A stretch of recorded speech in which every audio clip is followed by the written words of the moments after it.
Hello everyone, my name is Pranav Kambli and I am from Group 11, first year, second semester. I am here to talk about professional boundaries in healthcare, in relationships with patients and families. So, what are the professional boundaries in healthcare? The professional boundaries are needed for the framework for healthy relationships between healthcare provider and the patient.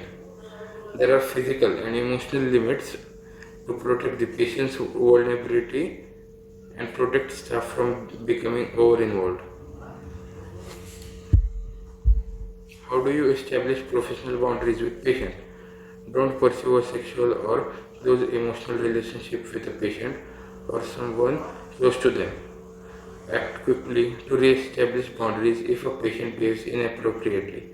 Avoid sharing personal information with the patient uh, at time online and or in person. Report sexualized behavior towards patient by colleagues because this may lead to defaming of the institution or the healthcare provider. Some examples of professional boundaries. Not discussing clients' private health with others is one of the biggest professional boundaries in the healthcare because this is the dignity of the health worker that he should keep every information confidential and not use it for the advantage of himself or for money.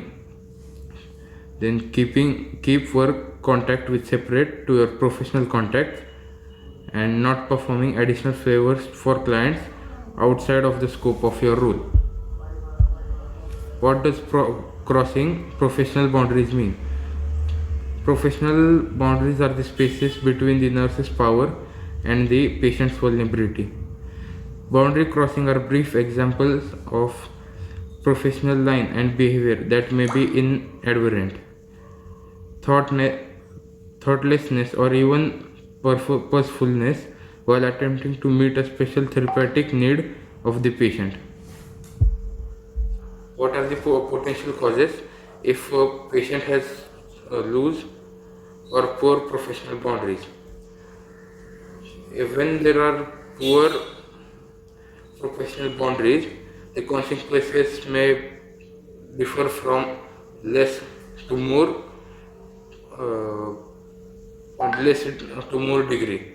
So, which are from less may it may be in splitting on teams in the same hospital, or maybe client may be given inappropriate information or services which could affect his or willingness to accept future services, which is also defaming of the agency. Client may be feel betrayed, abandoned. The reputation of the service agency or provider may be compromised, and at the most, when there is a lot of involvement and force, and the patient is forced for some things that he doesn't like, it may also lead to cancelling of the license of the healthcare provider. So we should always take care that there should be professional boundaries in each profession and one should respect them and follow them. So my project is over. Thank you.